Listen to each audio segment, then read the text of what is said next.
Recording in progress. Hello, everybody. It's Friday night. It is the 12th of December. I'm just going to check. Yeah, it's actually a portal, as they say. 12, 12. These are what the portals are: 11, 11, 10, 10, 12, 12, 13, 13. I'm just testing. There is no 13, 13. So apparently, it's something that you can do very good manifestations on, and you can ask for things that you want from the universe on days like this. They say the power is more exciting. Huh? More exciting power. But I wouldn't know about that. I just feel what I feel. So, here we go again with another Friday night show, and I'm pre-warning you, if you want to bail out now and go down the pub with your mates, play some darts, or go score a little bit of illegal substances from the guys on the corner. If you're in Amsterdam, Amsterdam is my least favorite city in Europe. I really can't stand it. And I've got some, I speak Dutch. I just don't like all every spaced out sex maniac and drug addict looking to get the next big score in what they want to do. Don't like it. Um, but I wouldn't say don't visit it. I would just say I personally don't like it. Shouldn't have probably said that, should I? It sounds like I'm full of hate, which I'm not. I'm just full of piss and vinegar. Huh? The Irish people are full of piss and vinegar. Where are we going to go tonight? Yeah, I was going to say, I'm pre-warning you guys. I'm not going to do any more of this geopolitical. A couple of people have sent me, where's all the videos gone, Mahoney? You'll find them on somebody else's channel, I'm afraid. It does not interest me anymore. And considering I do this on my own time, I'm going to put my foot down and say, I'm going to have to let some people go. But we're going to catch a lot of new people who are far more interesting. Not that there's anything wrong with you guys. I'm not throwing you out the nightclub. I'm just saying, just seems time for a change. We've all had that, yeah? So that's what I'm going to do. Um, where am I going to go tonight? I put some notes down because I've been getting channel messages all through like the last 24 hours, 30. Well, actually, I get them all the time, but it seems to me that this is all little poignant points that I've got to get across because we just don't know where these videos are going to go. They're going to go somewhere. We just don't know where. We don't know who's going to be watching them. It could be anybody. It could be nobody. But I do know by the feedback and the comments that have been left and you've been writing and you've been sharing that this is touching a nerve, and it seems to be exactly what is needed right now. So we're going to continue just this rambling middle-aged geezer in Spain, just talking about what is going on inside his head, heart, and soul. So that's where we're going to go tonight. I have had some interesting questions, which opens many doors about what I will share with you and what I can share with you. Because let me check, is that brightness all the way up? It is not. My eyes look black. They're not black. They're blue, like this t-shirt. That's what color my eyes are. Um, there's a lot of doorways some of these questions open. And I can't always answer the questions for you. And I only because it's just not the right time to share some of the stuff that's happened to me. And it protects myself, my family members, and people involved in the stories. So I'll tell you what I can tell you, which is what I usually do anyway. But there's a lot of stuff. All right, so hear me out. It says, okay, Mahoney, who are you? Somebody said to me, who are you? What happened to the old Mahoney? Where's he gone? What's happened? And I said, this is me. I am the authentic me, but things have changed inside me. That's a shift in my energy fields, frequency, vibrational transmitting devices have gone a bit haywire. They've gone a bit cross-wired, haven't they? So how did it start? They said, well, where did this all start, man? This is a friend of mine. We were talking at the gym the other day. He says he's seen some of my stuff online. I said, yeah, that's what can I tell you? And I think they're looking at me. I can see the way they're looking at me. They're looking at me like it's an angle. It's some sort of gimmick I've got, something I'm sort of making up or pretending to be because of my theatrical skills, as an award-winning actor, which I was never given any awards for my acting. Um, but it's not. This is me. This is me. I'm just myself. But how did it come to be like this? How did this form, this shape, form and mold Mahoney? Who is Mahoney? Like, so if imagine I was trying to get to know somebody, on a dating thing or something. So, okay, well, tell me about your life then, David. You seem quite interesting. You're a nice guy. I was like, oh, shit. Where do I start? Because it goes back so far and so long and so complex. I did not grow up in one single place and go to school and marry my childhood sweetheart and spend 20 years with her, get married, and then take another job. And now I'm in senior management. I get up, go to work, and come home every day. It's not how my life worked. There's many, many complex forces that forged. You know what? I've been forged from steel because the stuff that's gone on with me and the challenges I've had. And this is not just, oh, my life's been more difficult than yours. It has, you don't appreciate it. No. These are things that I'm really grateful for. I'm very pleased to have this stuff have happened to me because it woke me up really, really quick about how things are in life. And it showed me what I needed to understand. Like, okay, I'll give you one example. When I was 16, right, I was working in a very famous town in Ireland called Kinsale, Kinsale. Now, many people have been to this town. It's probably the most famous town in Ireland. And myself, my sister, and my two brothers were very well known. All my siblings, very good looking. I was the ugly duckling. All had cheek, little bit, cheeky little personalities about us. And the town liked us. We always worked in the best places because people liked us. We were cheeky, really fast, very good humored, and we were great for public positions. Like I worked in a bar, okay? So I was headhunted from one bar and I was moved up to another bar, and it's the most prestigious, I was 16, 17, shouldn't even be behind a bar, I lied about my age. And it's the place where you meet all the girls and you meet all the really cool guys and you get loads of drinks bought from you. And then you get invited to the best parties and then you get invited to Dublin and concert tickets and all this stuff. It was brilliant. And the bar is called the Spaniard. And I don't think it's as popular as it was back in the 80s. But for those of you that have been there, you'll know this pub, the Spaniard. And actually, outside that pub today, there are Spanish wine barrels that people use to put the pints on top when they're outside in the nice weather. My father sold those barrels to that pub about 40 years ago, and they're still outside there today. Cool, that, isn't it? He imported them from Spain, brought a lot of Spanish wine back once, emptied the wine out, sold the barrels to him. Anyway, it's another story. So I got this job in August. First day, place is packed. Bank holiday August weekend. I'm serving pints left, right, and centre, shots, vodka, cokes, whatever. And at the end of the day, the boss says to me, the boss name was Brian Forrest, and he's dead now. So I'm going to give you this is a about carrying something inside you for years. This is where this story's going. So this is one of these things that have forged who I am. Okay. So Brian Forrest, well-known player in the town, calls me and says, David, the till is short of money. Are you sure you understand the till? Did you make any mistakes? I said, that till is exactly the same till as we were using in the hotel I worked in beforehand. So no, I didn't make any mistakes. If it would be for a fiver or for a few quid. It wouldn't be hundreds, which you were saying it was out. Same thing happened the next weekend. What happens next? I get fired, and him, being a drunk, he was a drunk, told everybody I stole from the bar. And I couldn't get a job in the town anywhere because it went psh, small town rumors.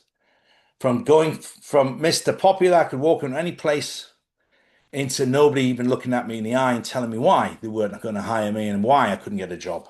And it forced me into leaving that town, and I started on my travels. I was then turned 17, and at the same, I think a month after I was 18, I bought a one-way ticket to America. I worked my way across from New York to California, and I was there 3 years. But here's the point of the story.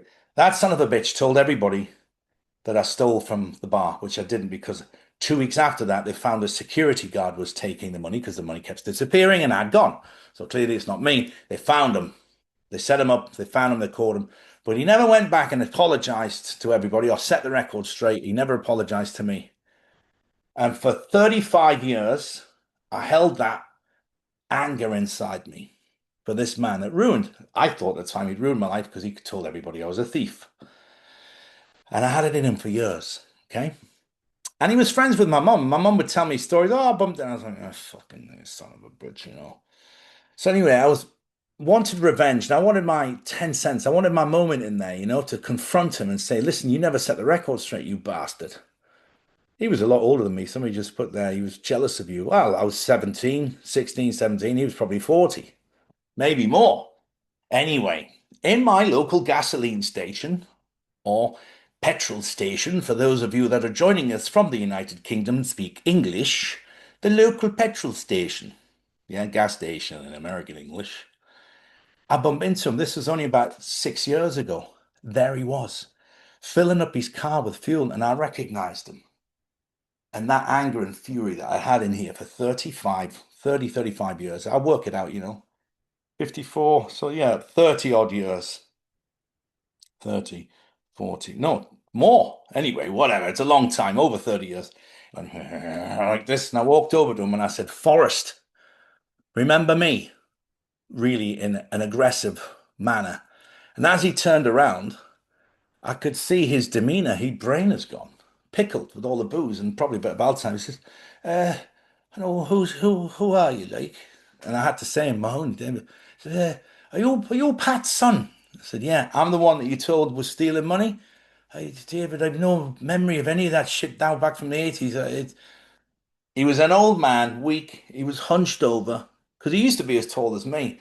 And I saw how frail and brittle he was. His brain was gone, his mind had gone. He was living in sort of semi-dementia.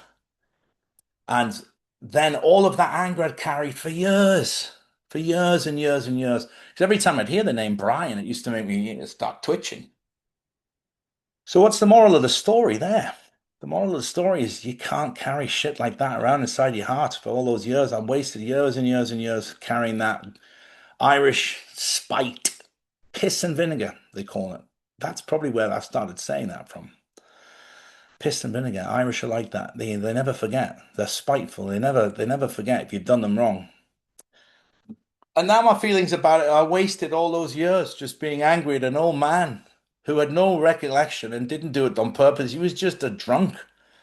But the other part of that, it goes back to the story what I talked about the other day about the storm, because that started me on my journey.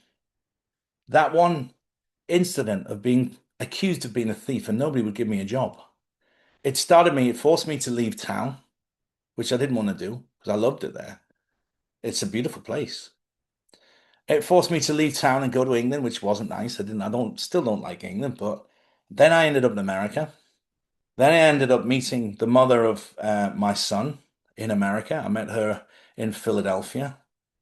She was from the Netherlands and I was from Ireland, the UK. We ended up having a son together who's now 28, nearly 29. So, all of these stories of darkness that you think are in that moment, you got to smile and you got to wait with patience because the divine is guiding you somewhere else. We talked about a little bit about this the other day as well.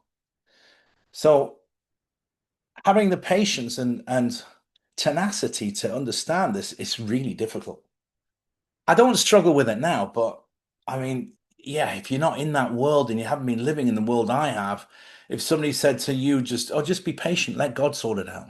You'd be like, no, I can't do that. I got to sort it out myself. I understand that, but sometimes when you want to take action and do something, it's kind of better off just to sit there and do nothing. If you don't know what to do, sometimes it's best to do nothing. And that really goes against everything that's inside me because I'm super proactive. I will not sit around and do nothing. Apart from if it's on it, like when we were filming this series this summer, one of the guys on the set lost it, man. One of my co-producers went bananas, the DOP, the director of photography. And I said, how long is it going to be till I have to intervene here and cool this down? So I let it go and let it go. And just at the point I was going to get in, it kind of fizzled out. It's difficult to be in that situation where you don't do nothing. But I have a lot of life rules. I have a lot of life rules. Um, and I'll go through some of them. Well, I was going to finish something else off. Or okay, I know what I was going to say. There's been many incidents in my life. Like I've mentioned about when I was put in the federal in the prison system in the US. They put me inside a prison for 2 months, 3 months. I think it was about seven. No, it was more than that. It was 12 weeks, I think. Maybe 9, 10, 12 weeks. I'd have to go back and look now. I've forgotten. It's about 12 years ago. And they charged me with being a terrorist. Well, they were trying to charge me. They said, you doing something, and we're not sure what it is. You don't have any social media. We're suspicious, so we think that you're a threat to the security of the United States. They put me in a federal prison for, let's say, 3 months. Very dark moment in my life, thinking, oh, this is it. And they kept saying, you're going to Guantanamo. You're going to Guantanamo. I thought, jeez, that's a bit heavy, isn't it? You know, there's no weapons charges. They just didn't like that I'd manipulated the system by using an English and an Irish passport and a few other little tricks that I'd learned, but just extending the 30-day visa thing. And I was in flight school learning how to fly airplanes, and they hated that because they thought I was going to fly one into somewhere. But I had all my FBI clearance, and I exposed a huge leak in the security system between the FBI, ICE, Border Patrol, immigration. It was me, blagging Irish son of a bitch trickster raccoon messing about that exposed a huge flaw in the security system, and they freaked out about it. And at the time, I was dating a girl from Afghanistan who I'd met by accident at a Starbucks. We shared a table, and when I said she's wearing this pink Chanel suit that should be like a grandma's, it was a real 60s suit and it was an antique. She was wearing it. I was like, why are you wearing such a shit? How do you know what it is? I said, well, my grandmother had one of them, not trying to be funny. And then I said to her, listen, where are you from? She said, Iran. Now, I actually really like Iranians. Never had a problem with them. I said, oh, said, I've got a problem maybe you can help me with. I've got a Persian carpet at home and I'm having trouble getting it to fly. Do you think you can come over and teach me how to fly the Persian carpet? Anyway, we dated for about 6 months. We're still friends today. I bumped into her in Rotterdam a couple of years ago and we said hello and had dinner, caught up. Lovely girl. But they then linked IRA, which is the Irish Republican Army, a terrorist organization, which is more or less not in existence anymore, with the Taliban. And said, you two guys are getting together to form a terrorist training camp in Mexico by flying gold bullion out of the States or smuggling gold bullion out of the USA down to Panama, because I had so many Panama stamps, that you're going to now train Al Qaeda and IRA terrorists to form an attack on the United States of America. And that's what they were trying to charge me with. True story. Now, I've got about 1,500 of those jacked up, lunatic, crazy stories that have forged my character and personality into understanding that the darkest moments that you could possibly go through in your life are never going to stay there forever. And if you're innocent, you know this is bullshit, even better, because you know they're not going to have anything to stick on you. If you've done it, different story. I did that. You got the evidence. I know I'm going to jail, but I was like, come on, man, you're watching a bad Dolph Lundgren movie at 3 o'clock in the morning again, aren't you? That was filmed in Thailand from somebody's old flip phone. The guy, they hated me. So, and then there's recent events that have happened in the last 10 years. Then there's everything that happened during COVID. So I cannot disclose all of these stories that have forged who I am and why I've got closer to God or why sources picked me. He's picked me because I'm forged from steel. You know, you can't pick yourself. I cannot help everybody or anybody because the idea here is about talking to people and getting helping them. I cannot help people if I haven't been in that situation myself. Like I've been homeless in the States, right? In the 2006, 2007, got divorced, separated from the mom of my son. She badmouthed me to my entire family. My entire family abandoned me. I got stuck in Chicago, living in a house. It was minus 20 outside. It's freezing. You know how bad the Chicago, living in a house that was about to be demolished. Yeah. And then I got sick. I got so sick, the worst flu I've ever had in my life. And I had no money. My brother owned an Irish bar that he wouldn't even let me in to have a meal or a beer or anything. He had to total get lost, don't I know. So all the accounts are lost, everything closed, got stuck in the States, couldn't get a job because too sick to get out of bed. And I had a whiskey bottle full of coins. And of course, you start taking the quarters first, and then the dimes, and then the nickels, and then I was down to pennies. And I was living on potato soup, and I had the worst flu I've ever had in my life. I could barely get out of bed. Then my grandmother dies, and I get a call saying, "Are you coming to the funeral?" Like, it's going to be my funeral. And overnight, I'll tell you what happened. It was the same time Hurricane Katrina happened. And I got a phone call from a friend of mine. I need you to get to Florida because I'm going to start buying and importing back to Europe some flood damaged cars from the Florida Hurricane Katrina. I'm sending some money in your account. So my life just changed overnight. It was 80, he sent $80,000 to me. So I had to go to Florida. But I've been in these situations, which is why I can talk about it, and which is why I can sympathize with this. You name it, I've been through it. I don't know, like drug addiction, no, but I've seen my friends go through it, and I've pulled a few of them out of the gutters, and I've saved friends of mine from road accidents, going to jail, having a road accident drunk. I went down there and manipulated the situation in front of the police, switched everything around, squeezed more blood out of his face, made it look worse, called the ambulance, blocked the ambulance with my car so the police couldn't see what we're doing, and we disappeared and went. They knew who he was, so he still had to be responsible for damages, but they didn't breathalyze him. He got away with it. And I said, that's my friend David, Swedish David. He's dead now. So it was just a delayed visit from the Grim Reaper in that case. But the reason I've been chosen to talk about all these things is because I've been through it. I challenge anybody to give me a situation I haven't been involved with. Well, here's another one. My friend died when I was in Honduras, and I had to bury him at sea because he had hepatitis C, but he died of stomach ulcers, and they wouldn't let him. There was no cremation on the island, and they wouldn't bury him because he had a contagious disease. We had to bury him at sea.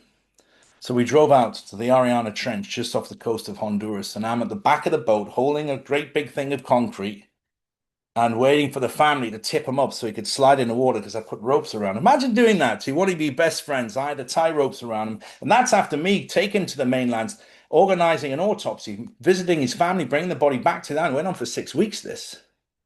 I tied rope around here, right around his hips, put him on the boat, organized the concrete weight. And here's what the son of a bitch, it's quite funny, this, in a morbid way. His name was Philip. So they were playing that Time to Say Goodbye by Andrea Bocelli, but they played the extended version, and I knew that song, so I thought 3 minutes, all right, here, get the concrete in. So because it was the 12-minute version, all my muscles trying to hold the concrete in the water. Eventually, up he goes into the water. I bought a second-hand white shirt for him because you got to cut it up the back to put it over the body. He doesn't wear it. And same with a blue pair of trousers. And as he slid into the water, we're hearing Time to Say Goodbye. He goes in right next to me. Crystal clear blue Caribbean water. It's about 12 kilometers deep. His body goes down, his arms go up in the air, and his head pops back and he locks eye contact with me. As his head goes back and he's waving, time to say goodbye. So I'm looking at him straight in the face because his body twisted in the water. And he was looking straight at me like this, going, time to say goodbye with his mouth open. I was like, Philip, you bastard, why would you do that to me? Terrible, terrible, terrible experience. Very good friend of mine. He was 38, 40 maximum. Yeah, so I've been through it. I've been shot, stabbed, kicked, punched, thrown off rooftops, crashed cars, crashed airplanes, motorcycles, you name it. I've done it. I've been there. I've been in the trenches with all of these emotional challenges that you're going to go through in life. So this is why I can talk about them. Fair enough. But there are certain things I can't talk about because I have to protect innocent people around me, and it will come out over the years as things go on a bit, and this is going to get bigger. I am going to be asked to tell my entire life story, and then I could probably talk about it because the people involved in recent events cannot be discussed now. And I'm talking within the last 6 months to 5 years, maybe a bit more, 8 years. Yeah. Because there's certain major events that happened in there which were extremely challenging and emotionally like nobody, everybody says, I don't know how you did that, how you got through that, how you did not. And I'm talking, I had to go and see court-appointed psychiatrists, right? No, psychologists to get the message across because people thought, he said, we're not sure if you're just very intelligent or if you are actually physically crazy. That's what the judge said. He said, I want to know if this man is sane because the stuff that he's talking about is this is nothing to do with COVID. There's nothing to do with COVID. I want to know if this man can, pass this psychological test to be able to come back in the courtroom and say, okay, we now know that and I passed it with 5 stars. And actually, the other person that I was going against failed it because I proved that they were using antidepressants at the time of this incident. And The psychologist testified that she's perfect. It was a woman. She's perfectly fine. And I said, you're not, you're only a psychologist. You're not a psychiatrist. Only a psychiatrist can comment on a person if they're willing to be able to pass this test because you're not qualified on medication. This is prescription medication. You're a psychologist, not a psychiatrist. That's the difference. Psychiatrist writes prescriptions. And that's when it all kicked off because I challenged the testimony of the other side and they hated it. And I was right. It was ruled in my favor because, yes, her psychological evaluation cannot be entered into evidence because she's at the time of the inspection was under the influence of diazepam, which is Valium, basically. And I said, there you go, that's all gone. So there's stuff like that. I mean, I will do in the future. I'll name, not necessarily shame. I'll just tell the story. It's not my shame to bear. It's not for me to say if they felt ashamed or not. But where am I going to go next? So what I've been doing this week, I've been writing down some little one-liners, two-liners, yeah? And one of the things is I've written down is something I follow in my life, which is called don't accept it if it's not from source. Yeah? Do you want an example? Here you go. Here's a little drink. Just turn a blind eye. Or what about bearing false testimony? Here, listen. Last night there was a bit of a, outside in the car park, and I got, and I need you to say it wasn't my fault, it was somebody else's fault. Bearing false witness. These are all biblical terms. Don't get involved if it doesn't come from source. I mean, okay, you can make small decisions. Like my friend once said, "Tell my wife I was with you last night," and I said, "No, no, no, no, I'm not doing that. I like your wife. I'm not lying for you. I will not lie for anybody. I will not do it. I will not lie for anybody." She rings me up. She rings me up. She says, "Isn't that crazy? He left his motorcycle helmet in the bar, and you had to drive him back." I was going, "Yeah," and he was right next to me. He was going, "I'm sorry.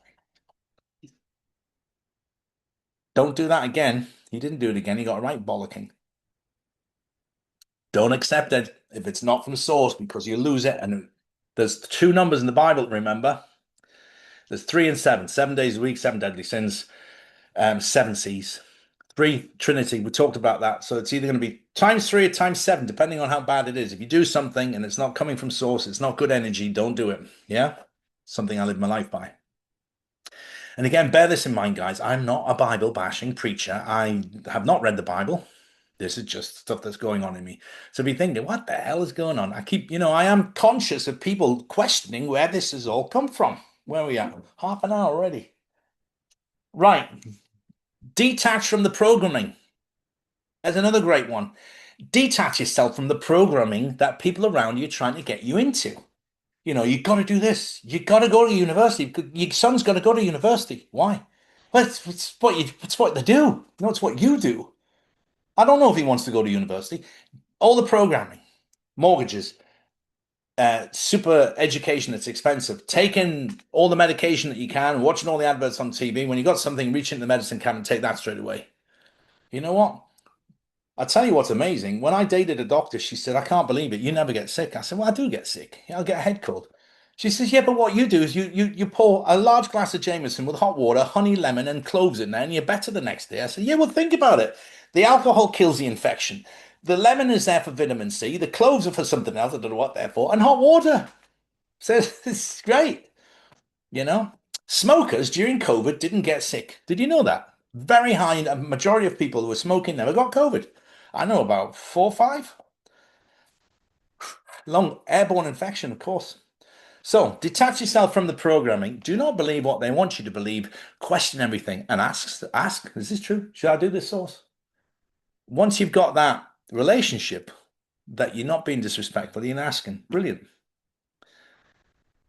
Um, I tell you what keeps coming up the questions is heartache and breakups and broken hearts. Having a situation in love, it doesn't go right, really seems to be a massive like hurdle, like chains for people. Oh, broke up with me. Yeah, I am chained now, chained to that energy, that person. I get it, it's difficult. It's a difficult one, that, but you got to turn your breakup. Here's something that was said to me. Turn the breakup into a wake up. Yeah, turn that breakup into a wake up. That's great, that, isn't it? Because you can remember it easy. I was like, oh, I like that. I'm going to write that down. And it's basically remember the rules. The person was sent in there to teach you about something. It's to teach you about how to look at red flags, how to not be such a pushover, how to set boundaries. These are really important. I didn't like that word 2 years ago. Somebody said to me, "You need to set boundaries with all of these women that are texting you, Mahoney." I'm like, yeah, but they're not kind of doing any harm. They're not like saying, hey, what are you doing? They're just like, hey, Mahoney, great video, really enjoyed it. In the mountains in Afghanistan. Hope you well. Stuff like that. It was kind of harmless, but the person didn't like it. So I was like, you know what? Okay, I'll comply. I'll comply. But the um the person that's sending you life that broke your heart is there to teach you a lesson about boundaries. If that person was doing bad stuff, you didn't like it, then you should have said something. But if that person was doing stuff against you that you didn't like it, you should have said something as well. You've got to have the boundaries. Their boundaries, your boundaries. Don't cross the line. Don't cross the line. Yes. I had a very attractive woman texting me for a week, came in through one of the videos, and I was suspicious. I'm still am suspicious. And she kept sending me these, oh, this is what I do for a living. This is what, all you need to do is put 500, that. And I knew where it was going. But she was real because I checked her out. I thought, I know there's something here and I need to investigate. And today I said, look, stop sending me that investment stuff because I'm not interested in it. I've told you 10 times that I don't want to talk to you anymore. I said, good. I said, I live my life by really strict rules. I've told you 10 times, stop doing it. I don't really want to talk to you anymore because I know and I can feel that there's a scam there somewhere. She might have come in trying to do a scam on me, but then realized this guy's a bit too smart for this. And oh, actually, he's quite an interesting guy. And then I could feel it going that way. And I was like, nah, boundaries, boundaries, boundaries. So I said, goodbye, blocked her, erased her, goodbye. That's it. Set your boundaries in place in relationships, guys, because it's very important. If you do get heartbroken, it's your own lesson that you have to accept it, but you've got to grow from it. Remember, turn that breakup into your wake up. Hmm? I'm going to go through some PowerPoints like this rather than spending loads and loads and loads of time on it. Is that good? What have I got? Question and answers here. Uh, uh, uh. What's this now? All right, listen, Julie, will you put Julianne put my email in there? There's an email from there. I got to answer. He's struggling with something or other. I can't see the screen, guys. It's too small. All right. We've done the 1212 portal. It's about changing your mentality, being positive attitude when you've got a 1212. So if it's the middle of the day for you now in the States, you still got time. It's late at night now in Spain. I actually forgot about it until I sort of saw earlier. Broken heart. Be wiser, be the stronger person. Um, no, it says be wise next time with your choices because you chose the wrong person. You think, but there's a lesson in there.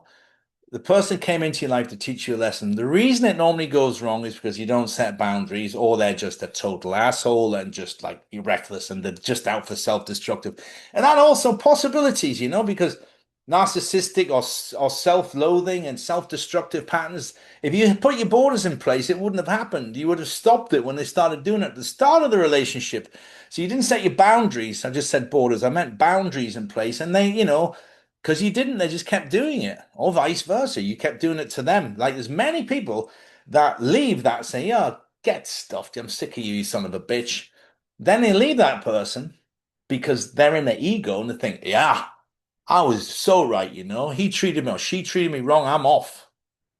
And then as the weeks and months roll by and you see that person's doing great and they're happy, they met somebody else and their life's amazing, all of a sudden you realize, well, that was a mistake. Look how good they look, that person. They're amazing. Or they had a new job promotion, or they just got a new song released. They're a singer. Or oh, I see you've got your whole exhibition of your art in the local library now. How good's that?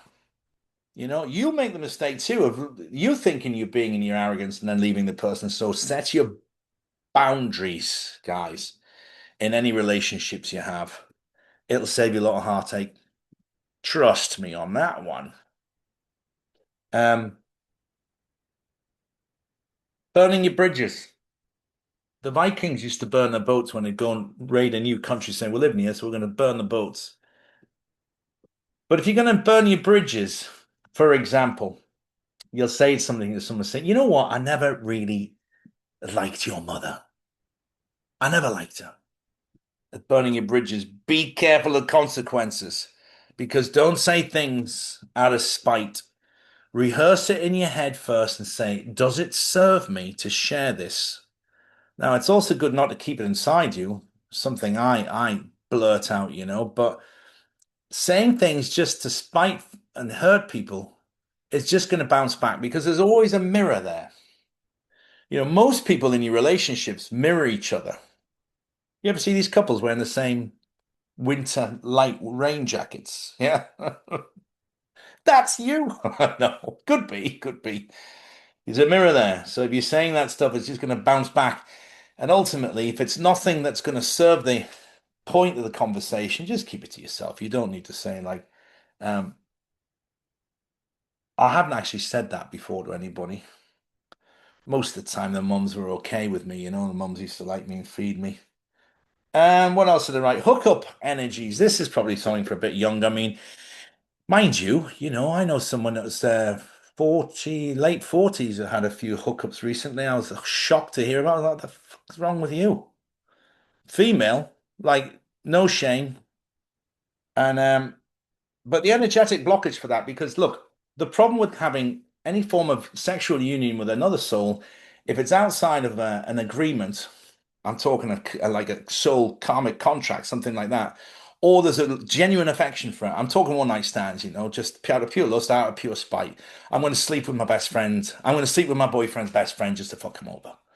Yeah, that's not going to serve you. You're going to be loaded up with negative energy. It's going to be super hard to get rid of it. It takes 7 years, again, the number seven, to clear out somebody else's sexual energy that you've allowed into your life. It's a sacred union, that act of sexual interaction, male, female. I'm not going to talk about female, female, male, male, or any animals if you're from the Middle East. But yeah, this casual fling energy is horrible, horrible. And it blocks you for 7 years. And of course, you're at risk from infection and disease. And I heard recently that STDs are a sign of a demonic attachment. I didn't say possession, I said attachment. Yeah. I hadn't heard that till recently. So that was something I wrote down, but that's kind of not where our group and our demographics of people listening is tonight. But could hit somebody somewhere else on the planet that's watching these videos. So there you go. Um, what have I got next on the list? Um, yeah, here's an interesting one. Soul tie, yeah, somebody put in there. Yeah, it is a soul tie. And if you're sleeping with someone who's been sleeping around, they're bringing all of that baggage. You know, when you tie all the tin cans to the back of the car that gets married, that's what's around the ankles of these people that bed hop. And they're bringing all that trash into the bedroom with you, and then you're gonna get it all around you, you know?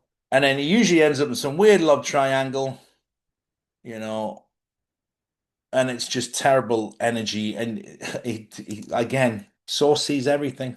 He hears everything. He sees everything. He smells everything. He knows everything. All this planning and plotting. And hey, yeah, my boyfriend's going on the oil rigs next week. Shit people do stuff like that.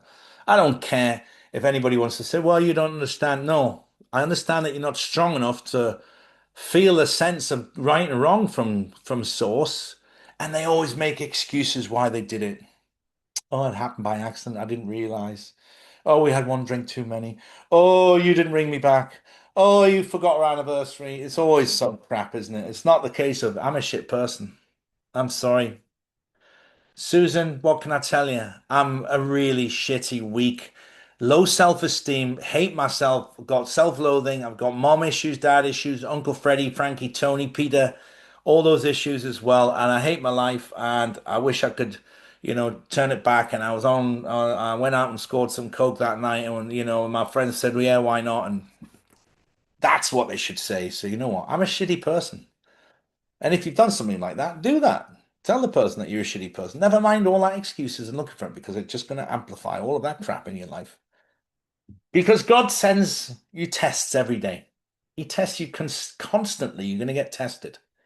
Hey, my friend works at the Nike factory, and he can get these, really nice Nike sneakers out the back door. Yeah, $25, $30. You want some? Did he buy them because they were factory seconds? No, of course not. He's the security guard, you know. You know what I mean? You don't want to have anything that's got that branding darkness on it, stolen stuff. Like I say, God tests you constantly. Unknown number comes in your phone. Hello? Hey, who's that? Oh, this is Stephanie here. Stephanie from 5 years ago, Stephanie. How are you? What's happening? Who died? Your mum died? No, no, no. Just recently got divorced, and I was thinking about you and the good times we used to have. Oh yeah. When did you get divorced? Well, yesterday. So you ring me up straight away. Hasn't, well, a little bit happened like that to me, but shit person, it's a shit person. And why would you want to get involved? Or even better, here's even the better one, right? This is one that a lot of people have this a work relationship that meets somebody that's going through a sort of not finished breaking up with them yet scenario, right? Oh, I haven't slept with my husband or my wife for 2 years. We're sleeping in the same bed or we're sleeping in separate beds. But have you left them? Have you divorced them? Have you said you don't love them? Have you made that move? No, no, we're just going through that now. You get in that love triangle. Tell you what, you see how your life deteriorates and bad luck shit happens all the time with you. You become the third party in that situation. With a couple, you're the third one. You're the fling. You're the lover. Whether it's male or female, doesn't matter. Or you're male or female. The energy from that is horrible because you're interfering with something that they took a sacred vow about, and they haven't finished it yet. They still have their soul contract to either see it out or to both cancel it and get it agreed. You get involved in that, you'll start with all of this. Forget it. You're so damaging that is. Yeah? How are we doing, guys? Is this doing your head in? Seems to be okay. You become the toy. Yeah, and ultimately, sometimes, you just get cast aside because the other person that's being cheated on, when they find out about it, they normally go straight back into that. What can I do to keep this relationship? Oh my God, I'm so sorry. I'm so sorry, baby. I love you, baby. Let me take you. Let's go to the Bahamas, baby. You usually end up being cast aside, like, and the woman or man that you were with as the lover, that, well, I'm sorry. I'm going back to my wife. I'm going back to my husband. You know, have a nice life. It's not you, it's me. I love you. But, ultimately we got kids together in a house and there's mortgage and, whatever. Do not get involved in those situations. And if you are fooling around with people like that, find out very clearly where they are in that relate. Are you still living in the same house? And no, no, no, no, no, I'm not doing that. How long have you been separated from them?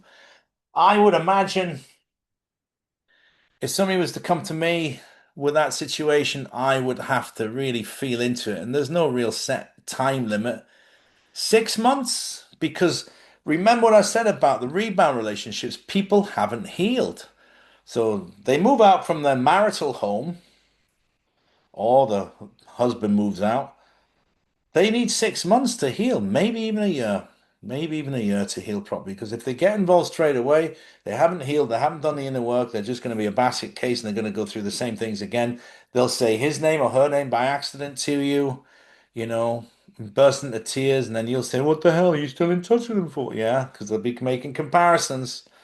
Straight off the bat, still very fresh. You climb into bed with someone who's been used to sleeping with somebody else, they're going to be saying, okay, this is a bit weird. There's different moves and noises and doesn't smell, the same aftershave or perfume. It's dangerous for your own soul interaction to do these sort of things. So don't do it. If you know what's good for you, because God will test you every day. He'll send temptation, whether it's a form of a deal or a money-making scam or something that'll come up. Whatever your weakness is, that's where the devil's going to show up. Listen, I got a really great my mate. He's just got back from, Colombia. I have a thing about drugs. This is why I keep mentioning it. Absolutely loathe them. And it's a thing with me. I got a real beef against it. Like, oh yeah. I know quite a lot of drug dealers. I think the characters, because ultimately it's the people that use the drug really that force the business to do it. So I don't have so much of an issue with like the big but it's the guys that are cutting it with poison and selling it to kids. I mean, difficult to draw the line who's good and who's bad and all of that, isn't it really? What am I got? Your life beliefs. Life beliefs. Okay. These have been questions and things that have been coming up in all of these chats I've been doing. My life sucks, Mahoney. Hate my life. Hate my job. Hate my wife. Hate my husband. Hate where I live. I hate everything. So what are you going to do to change it? Well, I don't know what to do to change it. Well, you have to do something because if you don't change something in your life, nothing's going to change. Think about it. Change. But people don't have the courage to um to make the changes. Who's texting me in the middle of this show now? Who is it?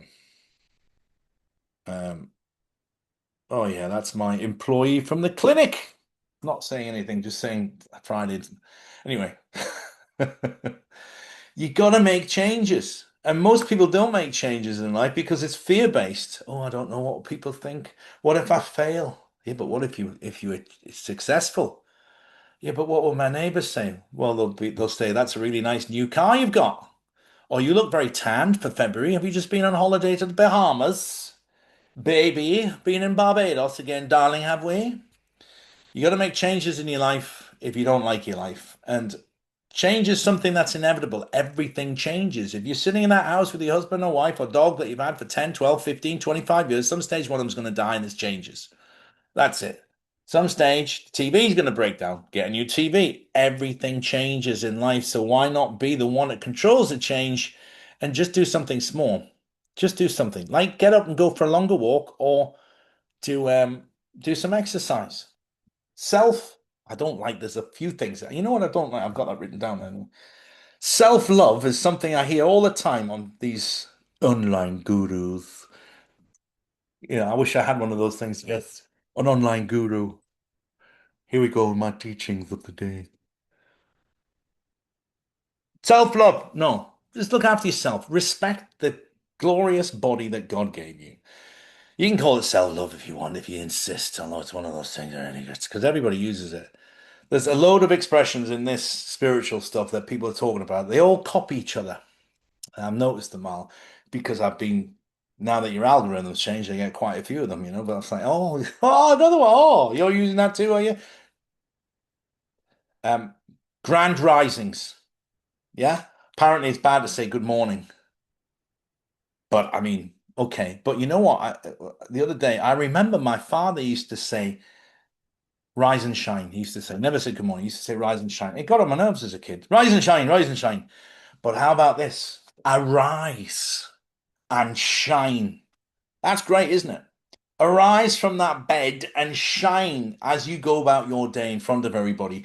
Shine your light as you've arisen for a resurrection, because for every day is a blessing from the source, from the creator, that you're still alive and you can do something interesting and powerful with it. Arise from your resurrection of sleep and shine your light, my brethren. But say good morning if you want to. Yeah, my father used to say, rise and shine, and I really didn't like it, but arise and shine. How powerful is that? It's great, isn't it? Came to me this morning that arise and shine. Because if you think about it, it's exactly what Jesus did. You arisen, the resurrection, and he went out and did his thing. You can do the same thing. You were made in his image, remember? Um, so yeah, small changes. Um, what's next? Um, Ah, again, love. I get so many. These are little notes. Get so many questions about love. Mahoney, why can't I find the right partner?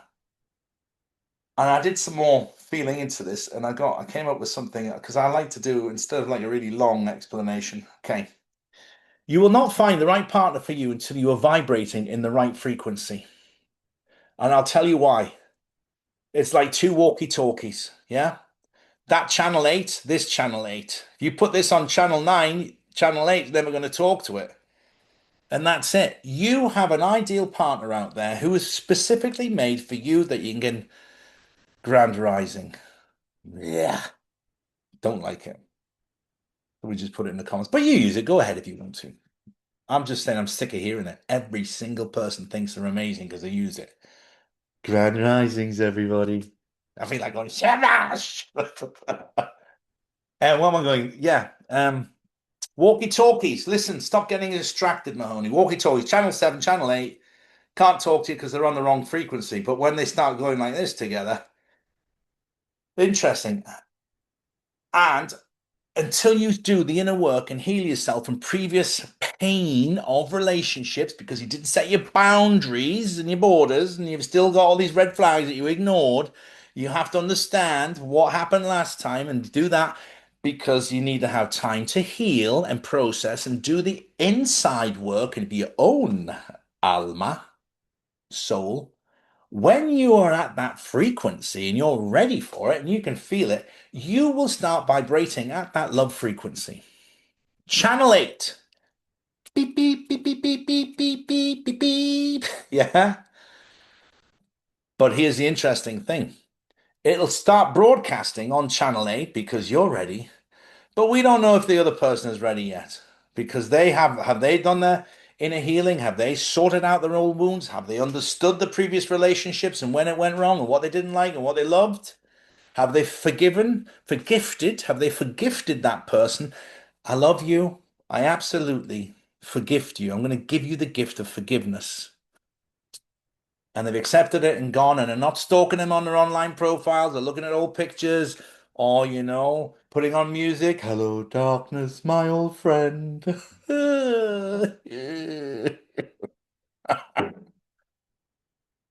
Putting on the songs that you used to make love to, for example, stuff like that, going back in memories. Because if you're on the channel 8 do do do do do do do do do do do, and they're not going to hear it. But keep broadcasting because some stage they will hear it. And whether you're 20 or 60 or 80, they'll hear it. If you have got your inner work done and you're broadcasting and vibrating on a vibrational frequency that is calling in your soulmate. Not your twin flame, because those sons of bitches are nothing but problems. They're exciting, but they're problematic, argumentative, and karmic, which means they're here to send you a lesson, teach you a lesson. So, your soulmate is a peaceful union of two souls living in utter bliss. Yeah? Beep, beep, beep, beep. Get your channel 8 broadcasting. It's not going to work until you do the inner work. I hope that finally solves that question that keeps coming up. Why can't I find my true love? um, it's like an air raid siren, you know? It gets up there, but the walkie-talkies is the best way to do it. Just two walkie-talkies, 7 and 8, or 8 and 9, whatever you want. But 8, I choose that deliberately because it's the infinity sign, you see? And this is how it works. Because a lot of the times, the vibrational frequency, if you think about it as two sound waves like this, yeah, it comes together. This is how a lot of relationships are. They're apart, but as that wave comes together, then you're in that moment, but then they start to, you do this a lot, ups and downs. Get your vibrational frequency sorted out. Where are we? Gee, it goes like that, it's out, doesn't it? Um, and you've got to surrender to the process because you'll move through different gateways and emotional gateways, and you have to surrender them to them. And if you fight it, it's like how many times you've been trying to fight against a strong current? Can't do it, you swim. I'm gonna get tired here. I'm gonna get tired. Sometimes you've just got to let yourself go. You can't fight it. You can't fight the current. You got to surrender to the process. If you're feeling that you're being manipulated and you know, uh, you move into a house, been in there forever. All of a sudden, the guy wants to sell it. You're fighting with him. No, no, you're not moving me out. I'm not moving out, you bastard. I'm going to stay here. I'm going to stay here. I'm going to stay here. No, we're selling the house. Then it starts getting lawyers around, and you just because what you're doing is you're not surrendering to the process. That's source removing you from that house, and you'll find somewhere else where you're supposed to be. But people fight this sort of thing all the time. Surrender to the process. Trust that you are being pushed, manipulated, guided. Come over here, you. I want to talk to you over here in the corner. You're going to be guided over there to what's best for you. And remember, he'll take people out of your life that are no good for you, or you don't need them anymore. They don't serve you. He'll remove people. It's like the ocean. Remember, I said that in one of the videos. The ocean. They'll bring and put something on your beach one day, and it'll take it off the next day. That's how it is. People come in and out of your lives for reasons. Um, yeah, you'll only realize you've broken free from the chains of life when you look back and have a look at your old self. I'm getting these, this is what they're sending me, these stuff like this. So this means like, oh, what's changed? I don't, my life isn't that great. Turn around and see where you were 5 years ago and what you knew 5 years ago. I guarantee everybody that's watching this video is not the same person you were 5 years ago, but you've lost sight of yourself in the shadows, in the background, in the past to realize that you've cast those chains off, haven't you? Because you've moved through the gates, you've surrendered to the process, you've learned from your mistakes, you put boundaries in place, and now you're going to work on something else with yourself so you can get your vibrational frequency vibrating on the right channel to attract what you deserve and what you can ask for once you start manifesting. But you need to get that frequency vibrating right. That's such an easy way to understand this. And how do you do that? You stop all the shadows, you stop all the bullshit. I've got BS written down over here somewhere. Yeah, here we go. I've written remove the bullshit, shed the layers that have held you back, your insecurities, your addictions, your destructive patterns. I've already said insecurity. So, and your destructive patterns. Once this is done, you'll find yourself in a totally different energy. Do you want me to read that again? Take a minute and I'll read this. Remove remove the programming and the bullshit from your life. Shed the layers. I can't see that next word. What does that right there? Uh, okay. Remove the bullshit, shed layers, your limited beliefs, your addictions, your destructive patterns, and your insecurities. Once this is done, you'll find yourself in a totally different energetic way, in a totally different energy. Very true, isn't it, that? Because you need to get rid of the addictions and all of this. Remove the bullshit and flush it down the toilet. Very good. Yeah. This is all just, it's just all common sense, isn't it, really? It's just all common sense. And I've got one really great, powerful one to leave you with because it's the top of the hour, isn't it? It is the top of the hour. That's gone like that. Are you ready? Take a moment and just get in a little bit of, because this is great. Um, Life is very much like a book.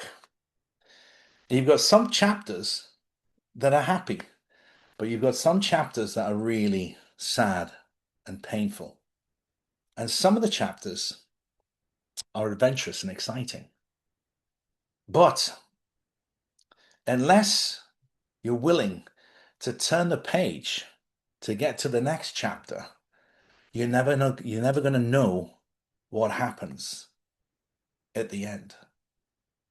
And there's always a twist in the story. Yeah, always a twist. Just when you think you know what's going to happen in your book of life, in the next chapter, I guarantee he's going to throw you a twist and then he's going to say, what are you going to do now? Life is like a book. Good one day, bad the next. Adventurous, exciting, sad, happy. But stay in there because I wrote something else down. What would you, I mean, in that same, how do I put this? How do I put this? What would you do if you didn't know that you've got through the worst of it now? Because if you're thinking, I'm just sick of fighting, I'm sick of battling, I'm sick of this. But what if you didn't know that you've already made it through the worst? And this is like you're coming up to the easy times. Like because you don't know the destination, because you got to keep turning the pages in the book. You've got to stay in the fight. You've got to stay in the battle for your soul and for your cleaning process, for your awakening process. You've got to stay in the fight, guys. You've got to stay reading the book, turn the pages, get ready for the twist because it'll be there. It'll probably be two or three of them in your life journey. But that's what makes it all worth living, doesn't it, really? And I hope that something here tonight has struck a chord with you again, because what an interesting journey this is. We'll go on it together. and I'll help you as much as I can, as much as I can. And with that being said, I hope you have a great weekend. It's time for me to say goodbye. I'll be back on Tuesday. Oh, next week I'm traveling. I have got a really,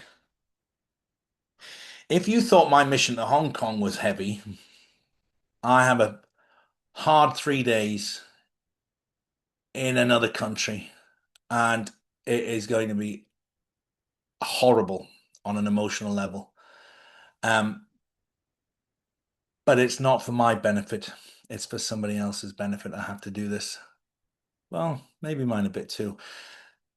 I don't like talking in cryptic lingo, and I can't, codex. I can't tell you about it because it's just too soon. But after that, I'm going to be doing some cool stuff. So I've got 3 heavy days, and then I've got another 4, 5 days doing some really cool shit, which I'm going to bring you along with. So get ready next week, guys. There's going to be some wicked videos I'll be posting every couple of days. I'll be broadcasting live on Tuesday from my next destination. And I look forward to seeing you there. Have a great weekend. Stay in love and light. Keep yourself tuned in and continuously moving forward into the right frequency. I hope you enjoy these wherever you are. And if you've got any questions, please put them in the comments below. I will answer. And until Tuesday, enjoy your weekend. Be good and stay out of trouble. And I've told you where all the trouble points are. Can remember, you'll constantly be tested. It's all about how you go through these gates and tests. Are you strong enough to come out the other side victorious? Are you going to fall by the wayside and sit down and drink with the demons? It's up to you. It's always up to you. See you Tuesday.